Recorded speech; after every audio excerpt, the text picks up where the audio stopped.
The suspense is gripping.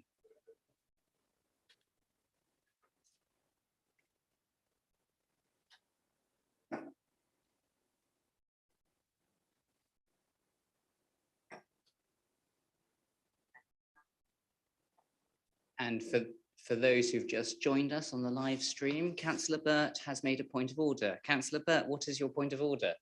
Chairman, you requested that I actually give you the reason for this, and it is in primary legislation.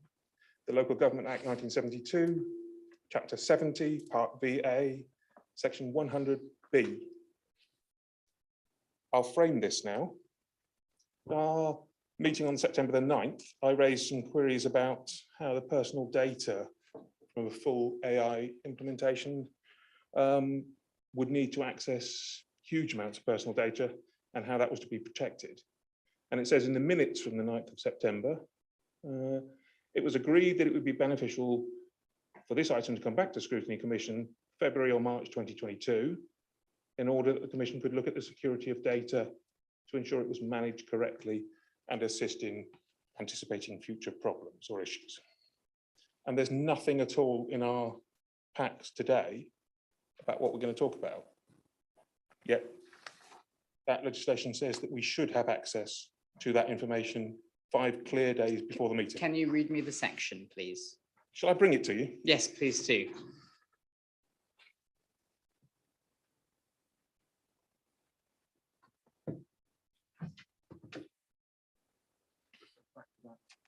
Which says that it's not just a meeting, it's copies of reports.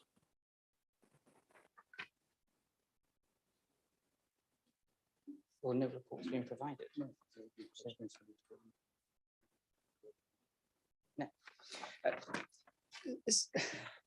You're trying through a point of order to say you would have wanted to report 5 days in advance, that there was no obligation for the team to provide a report 5 days in advance.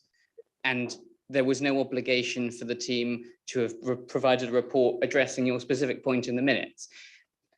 This isn't a very helpful way of trying to ensure that your question is answered. I would suggest we'll hear the presentation from the team. We will ask questions as normal.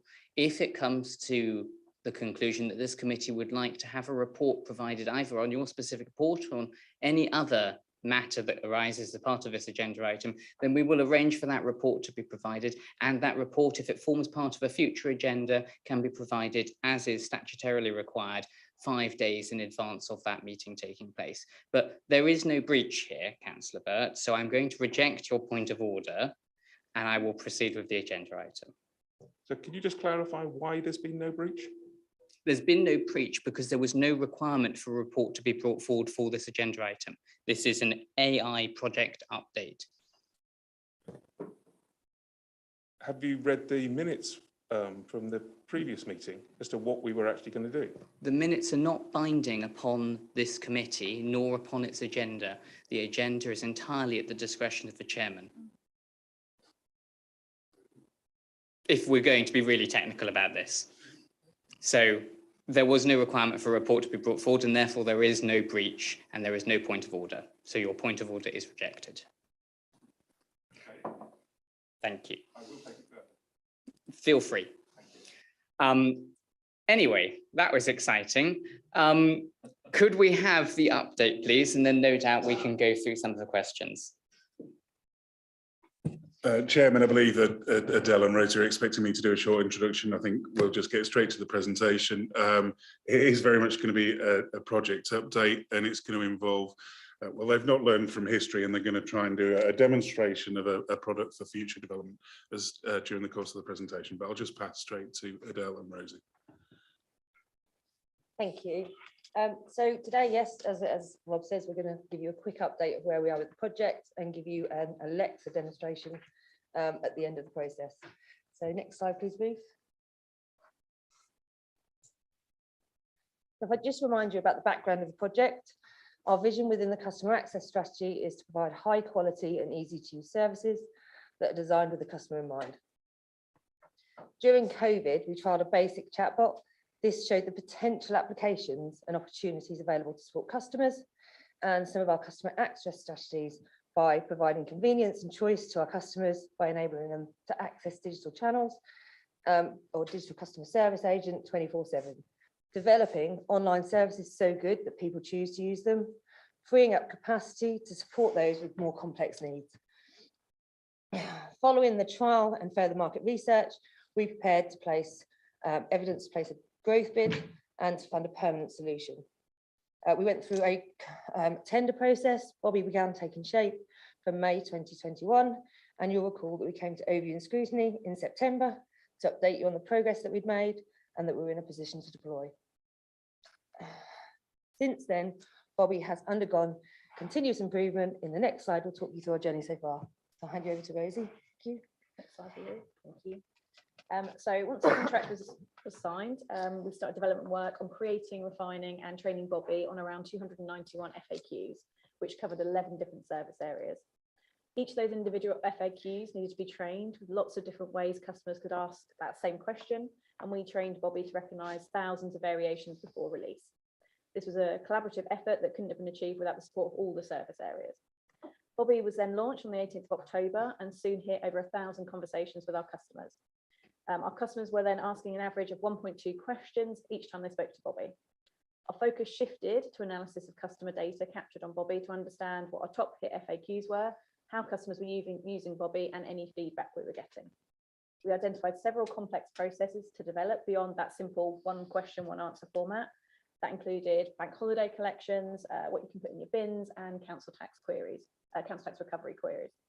We then began development work on the internal infrastructure needed to enable voice activated technology like the Alexa device, so that we could support customers who want to ask questions via a 24/7 speech channel rather than just text.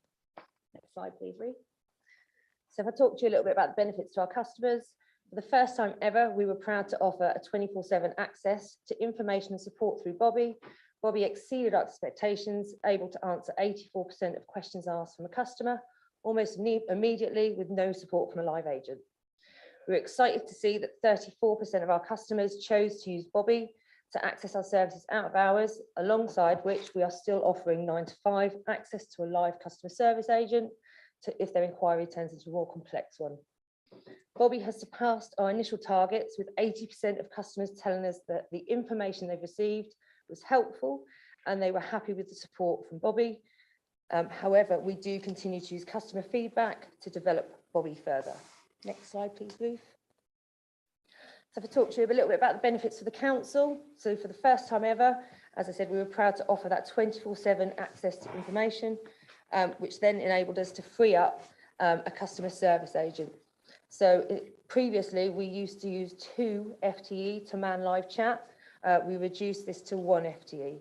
So what this enabled is we were able to contribute 24,000 to our service efficiencies through the customer service review.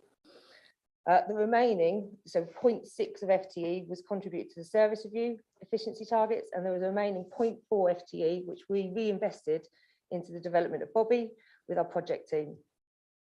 Although live chat still requires an agent to be available, we've seen this demand drop as Bobby gets better and better at answering questions. So the remaining 1 FTE dealing with live chat is also being resourced to deal with emails and other tasks within the team. This has also helped us provide face-to-face services at Thetford within our existing staff budget. Next slide, please, Ruth. Thank you. Oh, customer feedback, apologies. I thought it was you then. So customer feedback, as you'll see, we've generated an infographic from what customers are saying, from all the customer feedback we've received. The larger words are the more visual, and then the more common words that have been said as part of this feedback. So you'll see from this slide, we're really pleased about the feedback customers have been giving us. So they've been talking about how good the service is, they're thankful, helpful, information is quick, responsive, and they're all of the kind of things that we want to have from our vision of our customer access strategy. Next slide, please, Ruth. Thank you. So what's next on the development roadmap? We're going to be adding personalisation of conversations so that we start to use a customer's name. We want to create an annual canvas process, which is one of the busiest contact peaks after the council tax billing period. We're then moving on to telephony automation, where we're hoping to replicate the success of Bobby to automate support for customers who choose to call us while still retaining the ability to speak to a real person. We've got an Alexa demo for you at the end of the presentation, which we're looking to release at the end of the summer.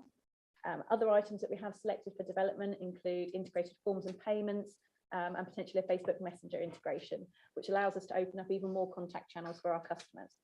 So by this time next year, we plan to come back to be talking about telephony automation, Alexa, and how Bobby is supporting our customers to complete forms and payments. And we should also be celebrating reaching over 20,000 customer conversations with Bobby at that point. Next slide, please, Ruth. So we're just showing a bit of data here. So although restrictions came into force the 23rd of March 2020, you can see from the data within the above slide that through our introduction of Bobby, as well as many other digital projects, such as the CRM replacement programme and the waste contract implementation, the forecasted channel shift shows that we're on target to meet our 50% target that we outlined within the customer access strategy by 2025. Next slide, please, Ruth. You'll see from the March comparison that we've seen an increase in digital channel take-up. Although April shows the same increase in digital channel take-up, you will note that the call volumes are low for April 2020, because the phone lines were restricted. So I'll go on to our Alexa demo now. If you'd like to just put the next slide on, please, Ruth.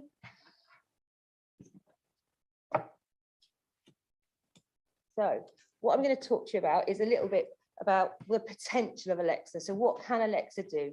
So what we've done for today's demo, we have pre-programmed some questions in. Our developer is still working on the actual product that we're going to be taking across.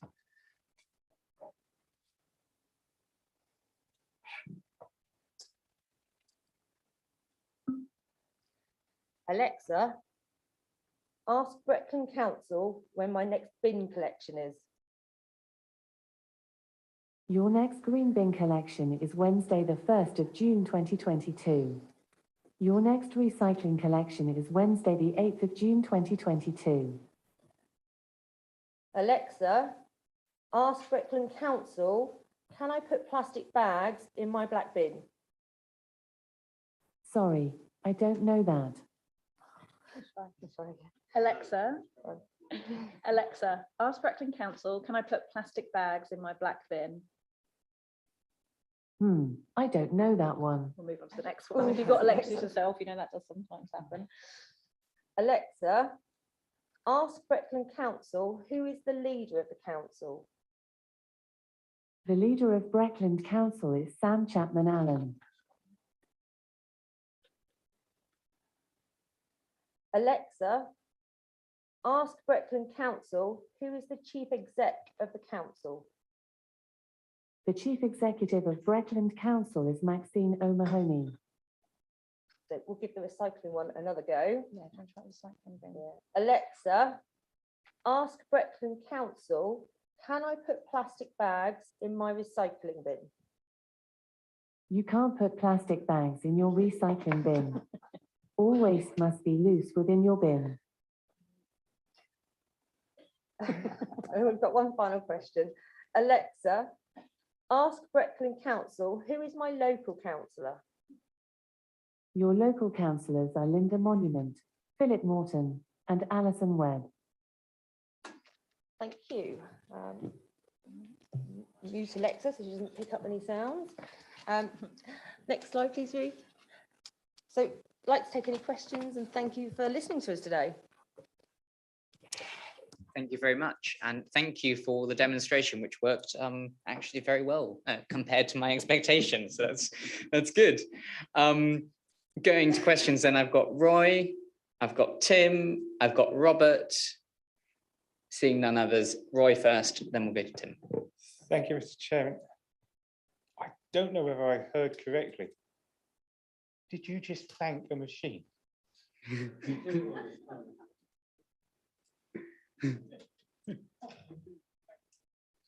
Was that your question, Roy? I think yes, I think they did thank a machine, and every time I use the dishwasher, I do the same.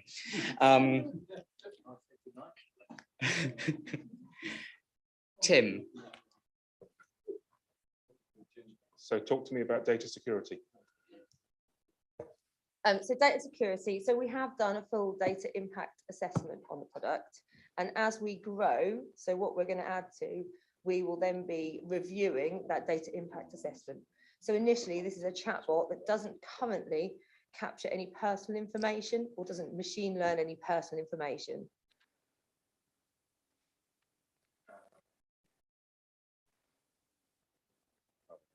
Oh, sorry. So what information is passed back via Alexa? Do you want to talk about how Alexa finds? Well, Alexa, we still need to do the DPIA element of that, and we'll be able to talk to you in more detail about it. In terms of the chatbot itself, we have things set up like data retention periods. Any of the training information for Bobby, we don't train it on anything that contains personal data. So if you asked Bobby a question that said, my bin needs to be put in a miss bin at X address, we don't train it on that particular bit of personal data. Whereas if you asked a more generic question, we would, and we would retain that data on there. But with the Alexa system, what will happen with that is that when you sign up to Alexa, you sign up to her or the system's privacy policies. You sign up to Alexa's privacy policy. But what we will also have is we'll have a terms of use, we will have it in our privacy policy, and we will be doing that full data impact assessment, which will be go through Kirsty and make sure that we're taking all of that into account. Come on, Tim, give us some more. Well, I think we need. No, I Linda. think we need a lot more information in terms of Okay, how, but what? how this is going to be handled. Look. This committee can ask for a specific report about the data protection implications of this product and associated products, but I first want to get from you so that we can alleviate your concerns, as you are the person who brought the consent. My issue here is I had no idea what we were going to talk about today. I'm literally dumped in this sort of 60 seconds after the presentation. That's my issue and why I made the point of order. If you give me time to reflect on this, I might well be able to come up with some other questions. But if we continue to do this, just dump me in the fray at this stage, I cannot do reasonable questions in the detail that I need to. Okay, well, we will come back at the end of this agenda item for anything else that this committee would like brought forward in respect of the AI chatbot. As I found it, the information provided by the members of staff were very informative, and I think you have a basis upon which to make questions, not least because the chatbot has been operational for a number of months. But it is obviously a matter for every individual member to decide how their question is going to proceed, but I don't accept that a point of order was appropriate in this instance. If you want a specific report brought, then it's a matter for this committee to decide under its work programme or as a separate motion in this agenda item, whether or not that report is put forward, just as we had Linda's proposal in the previous item around the writing of a letter. I'll allow you one comeback and then I'm going to move on to another question. So should I propose that we have a full security report to this council on how the chatbot and Alexa will interface and the information that is being passed and how this will develop into the future? If you would like to formulate such a proposal, then this committee will hear it, but please don't make it for this council, please make it for this committee. Okay, as I said, for this committee. Thank you. Robert, your question. Yes, question. If you ask Bobby to show planning applications for a particular parish, will that go to that screen? Yes, so if you put into about planning applications, it will share that link for that appropriate screen. So the planning portal is usually where it'll direct customers to. Thank you. Any other questions?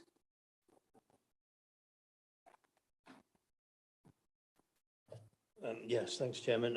Just ironically, only this last 2-3 weeks, I've had comments from parish councils and residents saying how well served they were by the contact centre, and issues they raised, some was resolved overnight actually. So that's working. The Bobby, I don't understand. He's never. I don't think it asked. I've been on there and had a look at it, and it was fairly static a few months ago. It didn't get into the questions I would have asked, like a live chat thing you get on some of these websites and things. But I don't understand it. what Councillor Burt was saying. It doesn't ask for personal data, so I don't know where that comes from or where it would. I'm not going to No, get into that right now. No, so as far as I'm concerned, that doesn't ask that question, and it doesn't really affect me looking after my residents. So. Thank you. I did have a question, which was, you said 84% of customer interactions were now dealt with by Bobby by himself. Are you able to give a flavour of how that percentage has changed over his life, its life so far? And also, what are the 16% of questions where Bobby's still not able to facilitate entirely by itself? I am. So we started off in week 1 at 80%. So actually, we've been quite high. We went out with a really trained, well-developed bank of FAQs. It did dip to 70%, and I think that's generally as people were using it. So more people were using it, so we're seeing more customer bases. And then it's gone back up across the period back to 83%. Generally, customers that are not being served by Bobby are around council tax, so financial information, what do I need to pay, that kind of stuff. Bobby's not in a position to answer that at the moment. Okay. And do you know when Bobby might be in a position to answer that? So we would need to be looking at the back end integration side of things. So I think that's something that's on the roadmap, but I'm not able to give an ideal time frame yet. Oh, thank you. Any other questions or comments from committee members? Linda. I do have a comment to make, but I'm going to wait for the performance review because it's about the customer contact centre per se. So I'll do it as part of that. All right, thank you. In which case, in the absence of any further questions or comments, Councillor Burt, I believe you have a proposal that you would like to make under this item. Well, again, I'll have a go. So I'll propose that a detailed report of the security implications and data security of this product and its future development be presented to the Commission. Thank you. Is there a seconder? Councillor Atwell. All those in favour, please. I am completely agnostic on this. It is a matter for Commission members to decide as they see fit. I have 3 in favour. Any against, please? I have 3 against. Great. Any abstentions, please? I have 3 abstentions. Thank you, guys. I am also an abstention, which means that it is the chairman's casting vote. I will vote for us to have that report brought back to this committee, and we can discuss under the work plan item when we think that report should be brought. Okay, thank you very much. Thank you, team, very much. No doubt you'll be back in short order with a more data-focused report where no doubt we will learn more about GDPR and its implications for Bobby and Alexa. So thank you very much for your time. We'll move on to item 9 now, please, which is the performance overview report. Who is doing the little intro that we usually kick off with? Chairman, as I think you're aware, Councillor James has sent her apologies. She inherited this portfolio relatively recently and had pre-existing commitments that she wasn't able to change, unfortunately. So I'm not going to provide much detail. Ryan's here and with Claire and are available to go through the report in detail, so I'll pass to her. Thank you. Go ahead. Wonderful, thank you. So obviously you've got the Q4 performance report in front of you all today. I think there's some quite strong performance in there, which everyone can see in certain areas which we've highlighted. There's obviously some more challenging performance in there, which I think we'll probably discuss today around the customer contact calls. There's a couple of points which I'd just like to bring to your attention just because they're slightly different for this report. So one is under thriving places. You'll see we have some of our annual indicators, which we're bringing as a result of it being Q4. So these are ones which we've previously agreed, but we're only reporting on annually, so they're included in this report. You'll also notice that vexatious customers is at the bottom of the appendix for appendix 1 for the report. So we're required to report on that annually. And I think we might have brought it last summer to this committee. The only reason we're bringing it today is just so we can get that reporting cycle in line, because I think we brought it on a bit of an ad hoc basis at request last year. The only other point to make is you might note that some of the targets have changed within the report. That's been the result of an exercise which we've done looking at whether targets are appropriate, whether the benchmarks were correct, whether the targets were reflected and achievable. So some of those have changed. The only one which hasn't changed but subsequently changed is around HR sickness. So that one is a target which is based on our nearest neighbours. So that is authorities of a similar size and what their average sickness is. So we've subsequently done that, and that target's gone up. So it shouldn't majorly affect whether this indicator performs or doesn't perform, on the basis that we're already quite substantially below what the new target would be. I'm obviously happy to take any questions from the committee on any items in the report. Questions, please. Councillor Attewell, then Councillor Burt, then Councillor Turner. Thank you, Chairman. So looking at the report, the customer contact centre is cause for concern. We seem to have, if I'm reading this right, staffing issues. And I just want to know why we seem to have the churn in the staff turnover, which seems to have caused us some issues. And also I'd just like to make the point, somebody made the point when we were talking about Angling Water, about customer contact for 30-year-olds and customer contact for 85-year-olds. And the point was made that Angling Water need to improve the experience for the older people. I get residents contact me quite frequently to say how frustrated they are trying to get in touch with Breckland Council on a telephone, because there are quite a lot more elderly residents who I could talk to them about a chatbot or the internet or the website, and they would just glaze over, and they don't have the skills or the experience to be able to do that. They want to be able to pick a telephone up and speak to a human being, and hopefully that human being can resolve their issues for them. And it's those residents that are telling me they've been quite frustrated. I mean, I've got to say, for me, even if you go to our website, I would expect the front page, home page of our website to have Breckland Council's telephone number plastered all over it. It doesn't. You cannot find, you need to be, you know, incredibly computer literate to find a telephone number on that website. And I think that's deliberate, and I would like that rectified. So my question is, what are we doing to reach the 85-year-old resident and make sure that they can contact us in what we might consider to be an old-fashioned way, but it's the way that they know and they understand and they want that interaction, and what we're going to do to make sure that our phone number is more readily available to those residents. Thank you. And before you answer and before you come in, Rob, Tim, Linda, were any of your questions to do customer contact centre as well? Just because I think we'll take them at the same time. And I should say, I also was looking for Breckland Council's telephone number, and I have to say it was extremely challenging to locate it. Tim, was one of yours on? It wasn't, but it's worth making the point that this came up at the Town and Parish Forum on Monday, and it is a repeated question that is coming from our resident. And Linda, what was your question? To follow on both the gentlemen across the room, really. So at Town and Parish Forum, one of the parish councillors said, did we still have a customer contact centre? Did he not? And where was the number? So we're all singing from the same hymn sheet. Thank you. And Roy and Robert, did you indicate? No. Thank you, Chair. I must admit, this is, I have been trying to use the Breckland website, and you know, I'm not 80, but I might as well be. It really is very challenging. And when you go into planning as well, it gets more challenging.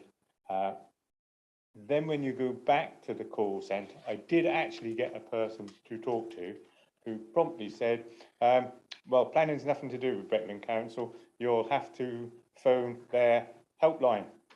And I said, and what is that number? Oh, I don't know that either.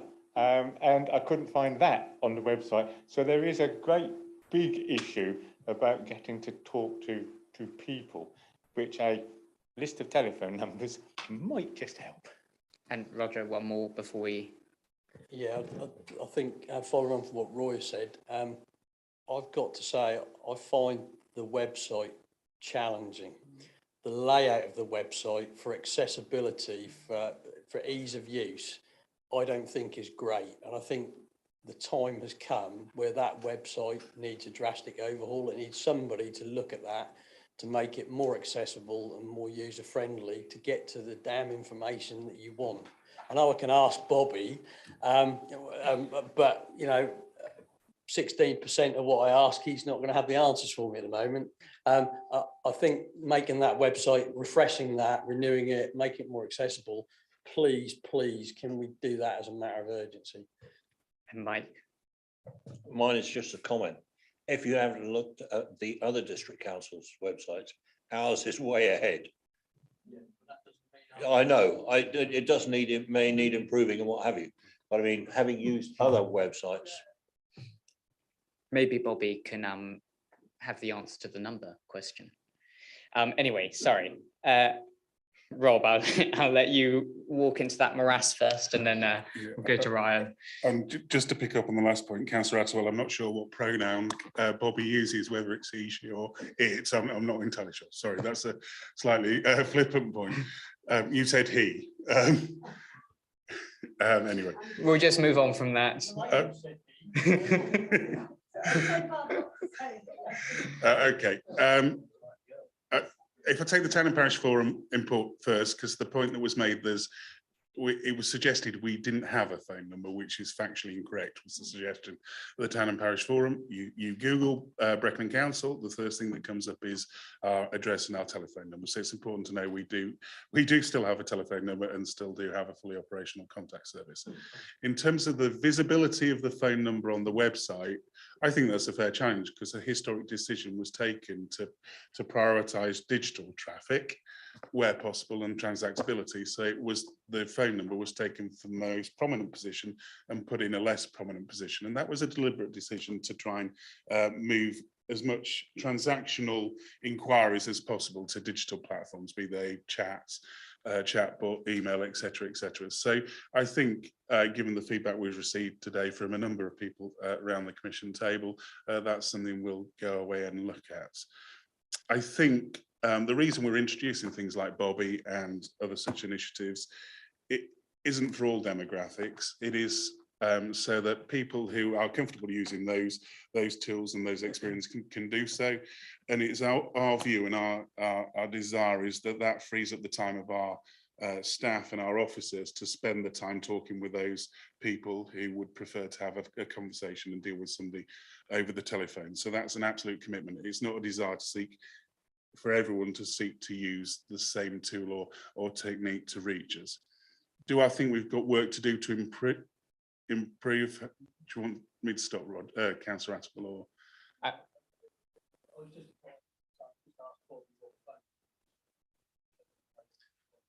I'll let Rob finish first, and then we'll come back to Bobby's response. Given you're going to tell me the response, I'm pretty sure I don't want to know what the response was, Councillor Attwell. Just the glee. Anyway, moving on. So absolutely, we remain committed to using the telephone, particularly for older members of our community, and particularly for those who might struggle to form other forms of communication. Can we do better at making that a strong customer service performance? Of course we can. The statistics and the performance that are reported in Ryan's report aren't where we'd like them to be. We need them to be stronger, and we need to make improvements. So in terms of the staffing point, we've been carrying a number of vacancies. It has been challenging to recruit into that team. A number of reasons. There's some of our lower paid officers within the establishment. So we're looking at how we can offer a more rounded package to tempt people to come and work with us. You'll appreciate from other industries and sectors right across Breckland and across Norfolk, recruitment is challenging full stop at the moment, and we're not alone in experiencing that. It's quite natural within that team to have a degree of churn. It's often been a good platform for officers joining the council to then move on and have career development within other parts of the council as well. So it's not unusual to have churn. We have been carrying vacancies though for slightly longer than we would have liked in normal circumstances. I think the points made within the report, we need to program in training for those members of staff. So it's not always we go out and recruit everyone at the same time. Sometimes we stagger the approach. But it's absolutely our commitment through Adele and through her team is to get that team up to establishment as quickly as possible so that we can see improved performance and improved statistics. But Yeah, so in response, yes, we'll look at the phone number on the website, but it wasn't by chance. It was about directing traffic to digital platforms. I'm not worried about the churn in the customer service team, but I do want to get it up to establishment so that we can deal better with the inquiries coming in. And I'm quite happy to take any other questions or comments. Thank you. And Roger, what was Bobby's response? And then mine. Before I ask that quickly, Chairman, Rob, what is the council's telephone number? 01362 656 870. So Bobby does say, I'll just put in what is Breckland Council's telephone number. It says, currently we're asking our customers to use our online chat service or to book an appointment to visit our Dereham office. Please use our online appointment booking service, or you can call on 01362 656 870 during office hours, Monday to Friday, 9 till 5. So you can ask it, but you need to be somebody who can get into a website, find out what the phone number is. I think it's a point. So the right information's there, but it's just not readily accessible. That's my point. Thank you. I've got Mike, I've got Gordon. Peter, did you indicate? I've got Robert. Go Mike, then Gordon, then Robert. Yeah, it just begs the question that how do those who don't have access to a computer or IT or a smartphone find out the phone number? Yes, it's a fair question. Gordon. Well, I was just going to say I'm not particularly computer literate, and I am which might be considered older, and I have not for years tried to look up the Breckland telephone number because I have all of my contacts in Breckland on my smartphone, which I do use. But sitting here, I put in Google, I typed in Breckland Council, and the telephone number came up with one click, apart from that, and that's on Google. And so people out there who are listening to this might like to just go to Google if you want to find out. I'll go to Robert, then I'll come to you.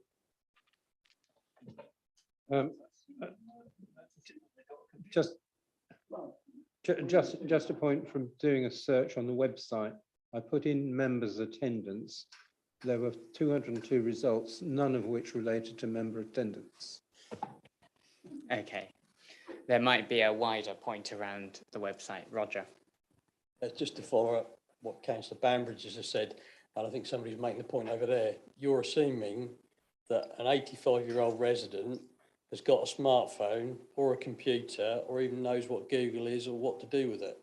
That's the issue we've got. Those residents, the vulnerable residents, are the ones that we need to raise their profile and make sure that that number is readily available. And I would suggest maybe even we need to think about that phone number. Is that the easiest phone number for people to remember? Because you can change numbers.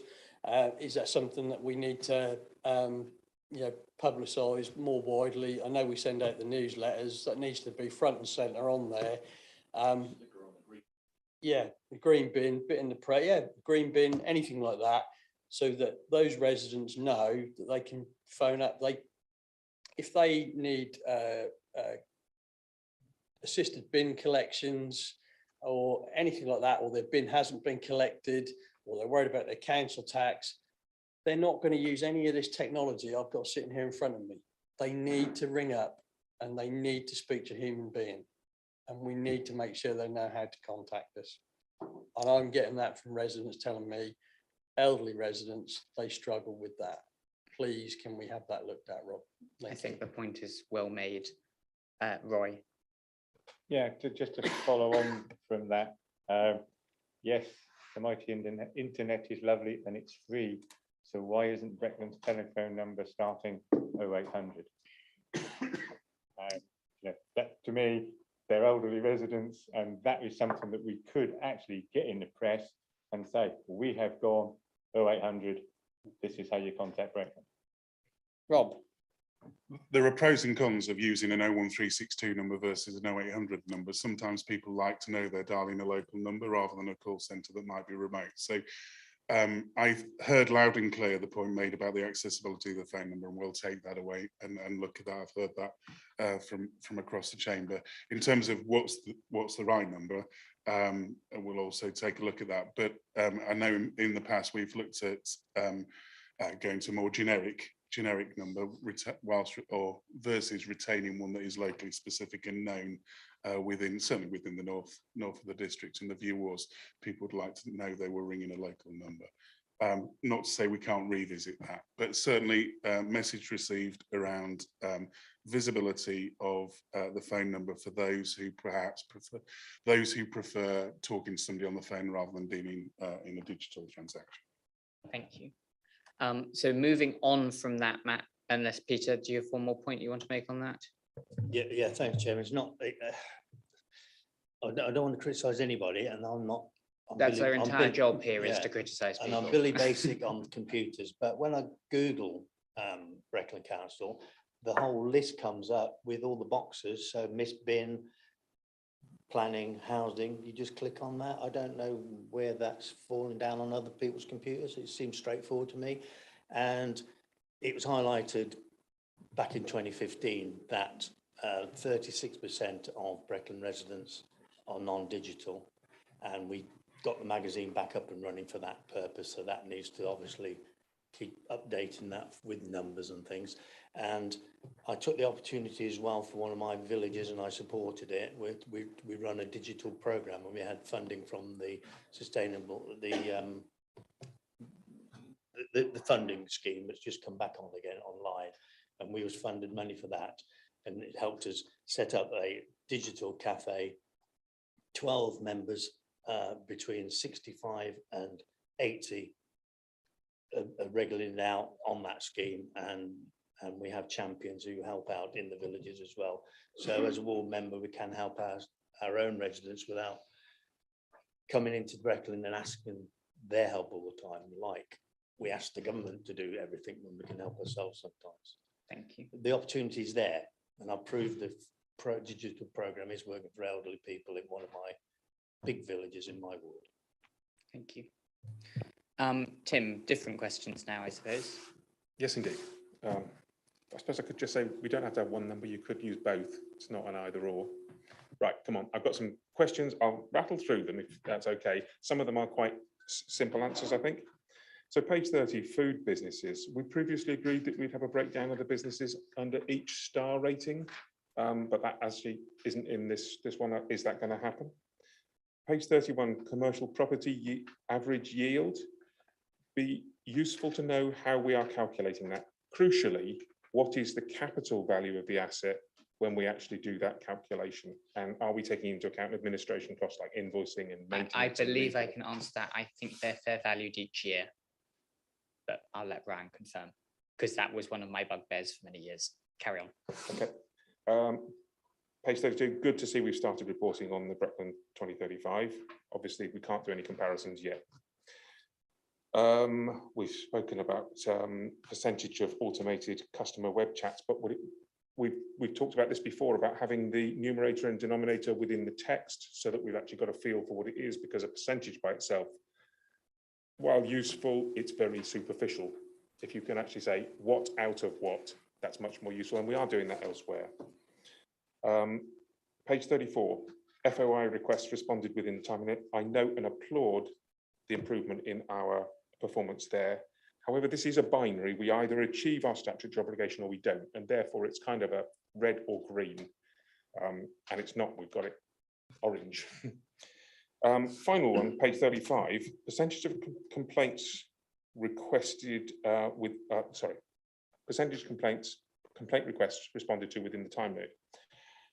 I'd like to know how we respond to multiple failures, and I'm going to give a specific example, which is one that Sam Tony complained about the neighbourhood plan process.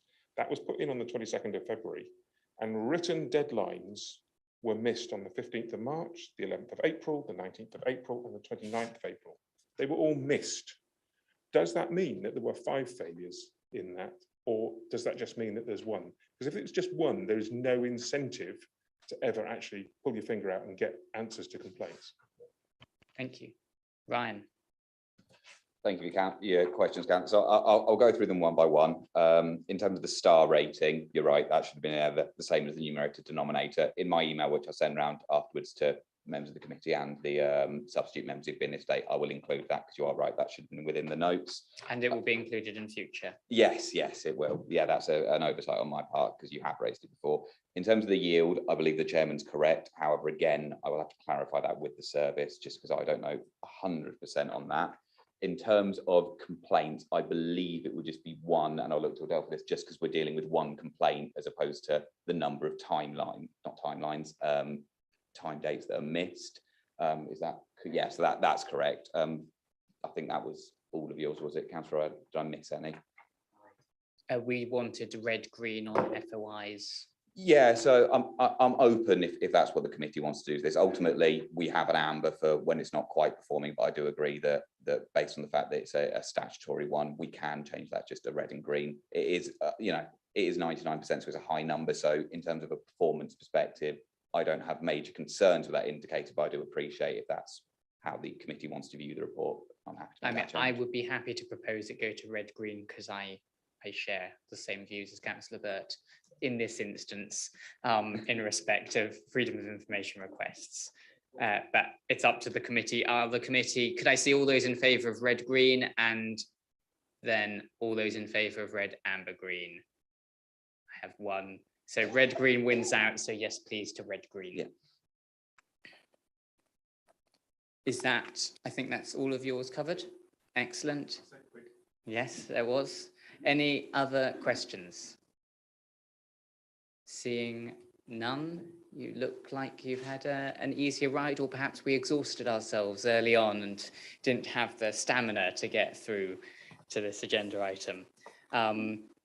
If everyone is content, I will move on from that item. Agreed. Thank you very much. Councillor Turner, are you able to provide us a brief update on the Serco Task and Finish Group? I am. Now take my suite out so I can talk.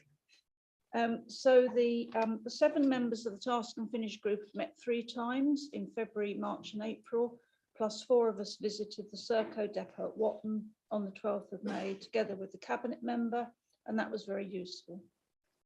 Our focus has been on 3 main areas: to scrutinise the current performance of the Serco contract, to examine the impact of COVID and the national supply chain issues on the mobilisation of the contract, and to examine governance arrangements in place to manage and monitor the contract. Officers are now preparing a report on behalf of the Task and Finish group, which will form the basis of our final meeting on the 14th of July and will be presented to ONS on the 21st of July as per the work programme. I would like to minute our thanks to our officers and the Serco management for their support and cooperation in this task. Thank you very much. Are there any questions from members on that update? Thank you. Item 11 is outside body feedback. Do any members want to bring some outside body feedback to our attention? I've got Peter, Fabian, Robert. Oh, yes. Yeah, thank you, Mr. Chairman. The Breckland supported cup of tea mental health services to young people and families, which is filling that gap of a waiting time for referrals to specialists. The last quarter to date, from figures from the last quarter, 24 families were referred over 5 market towns, and we are now going to accept, we had a discussion and we're now going to accept self-referrals, and there is a scheme also we're looking at to build together a online plan as well, for families who can't attend in person. So that's moving forward, and that, as you know, it's sponsored by Breckland Council. Yeah, so I've got the self-referral in, which is very important now. And just on the other one as well, the QEH, as probably you know from public knowledge, that they came out of special measures, which is a great achievement actually from all the staff, from chief exec right down to hotel staff, hotel keeping staff as they call it, with 2 years of obviously disruption by COVID. So that's going well now. Thank you. Thank you very much. Fabian. Yeah, just thank you, just for councillors, just an update from the Hammond's Educational Trust, which myself and Councillor Wilkinson are Breckland Council trustees on. The Hammond's Trust are actually doing, as well as their other bursaries, and continue supporting anyone up to the age of 21 in educational points across the whole of Breckland. I know Hammond's is a name synonymous with Swaffham, but it is right across the board and application realm. We are doing a bursary for up to £10,000 to support a student or one student for the Platinum Jubilee. So that would be spread over a year. So obviously if they're doing a 4-year university degree, £2,500 a year, but we do welcome applicants from across Breckland to do that. And I think that would also, they could also apply for the Breckland one as well. So they could be doubly there and help support them, but it is welcome. So I'd appreciate everyone just passing around that news, please. Thank you very much. And Robert. Thank you, Chairman.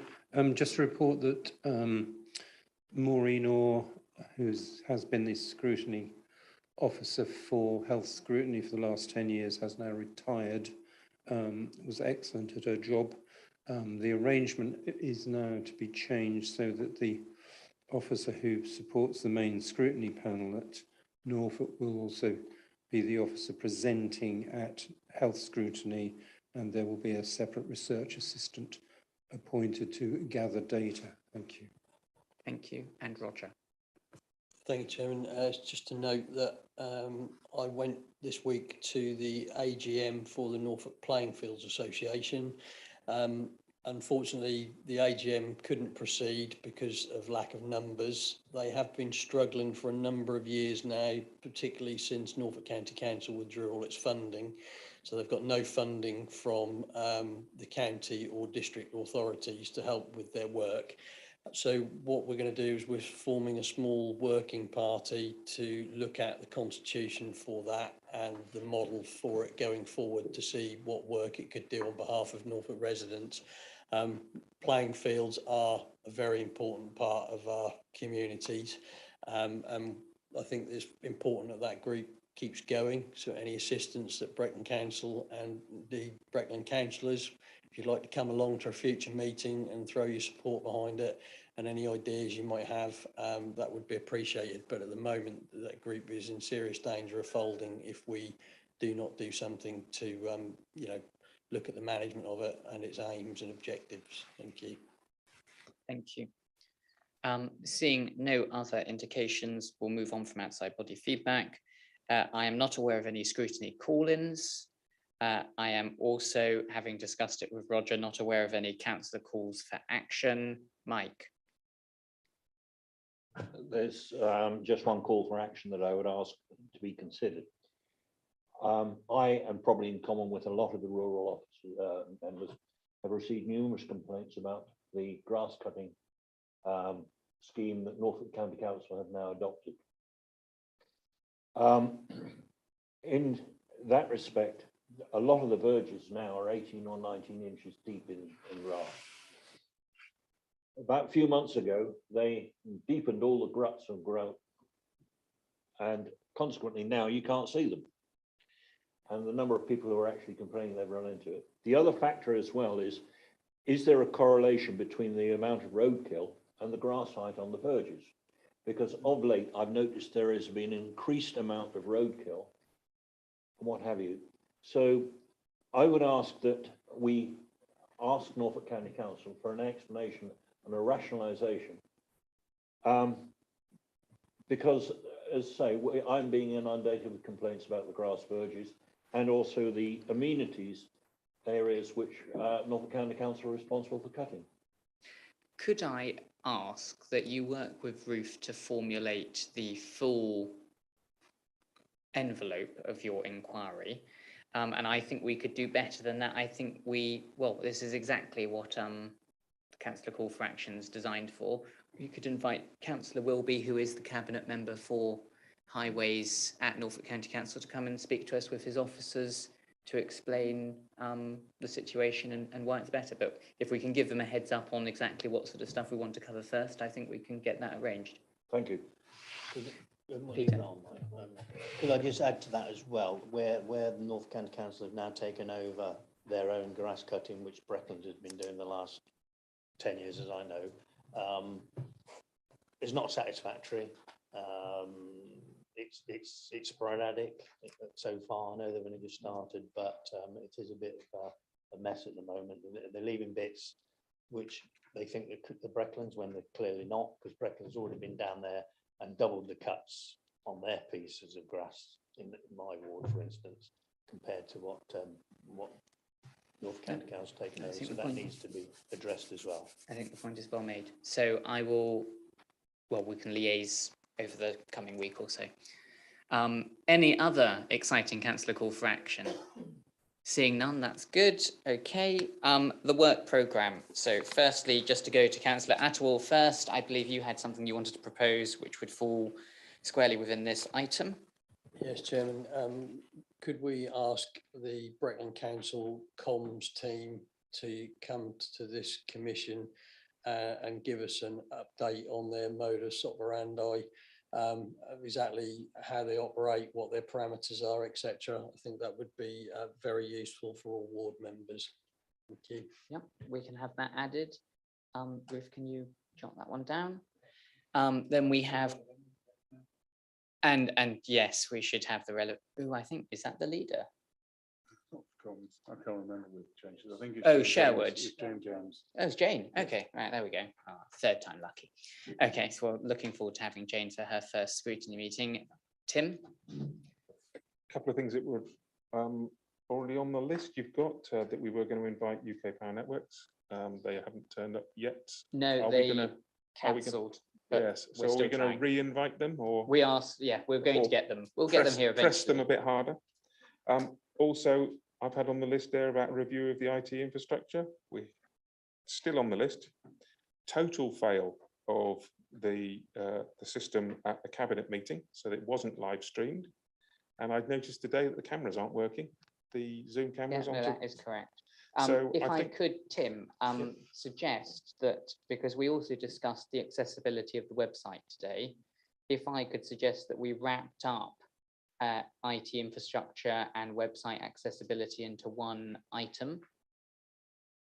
I appreciate you have a lot of stamina for these areas, but some other members may have less expertise in this particular domain. If it's stamina, then perhaps we should divide it into two. I'm open to suggestions. How does the committee feel? I would like an item to cover website accessibility, given our discussions today.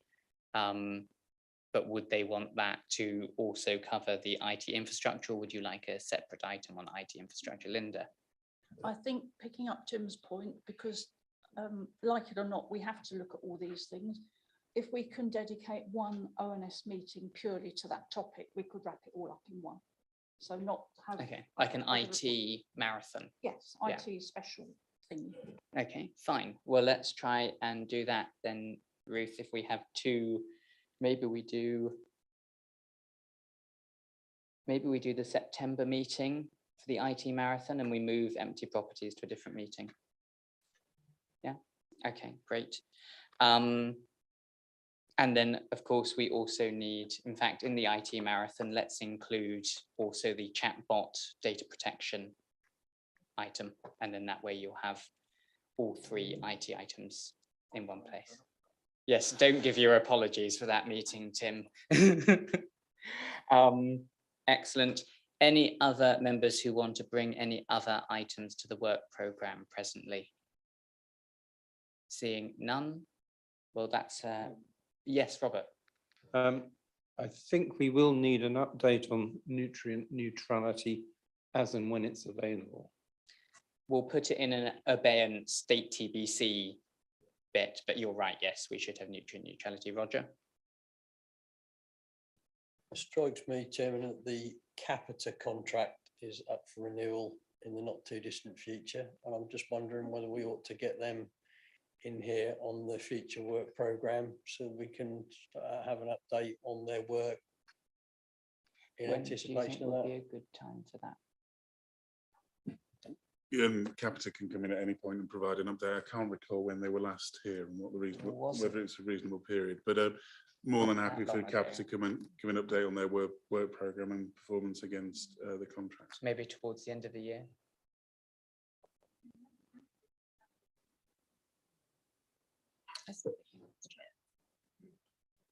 Chairman, I think, yeah, if you want to put something in sort of later in the year, I think would be appropriate. By that time, they will have undertaken a considerable amount of work, one would hope, regarding the local plan. So that, amongst other things, we can sort of find out about their progress. Sounds good. Okay, let's put that in October as a placeholder. All right, smash. Oh, Robert. Perhaps that can include a commentary on anything that's come out from Michael Gove on planning in the meantime. Yes, that would be. I've no doubt we'll have complete clarity from the government by that point on. Okay, no, that's all good. Any more for any more? Seeing none, thank you. In which case, it just leaves me to say that the next meeting will be the 21st of July. Looking forward to seeing you all then. Thank you very much. Have a good day.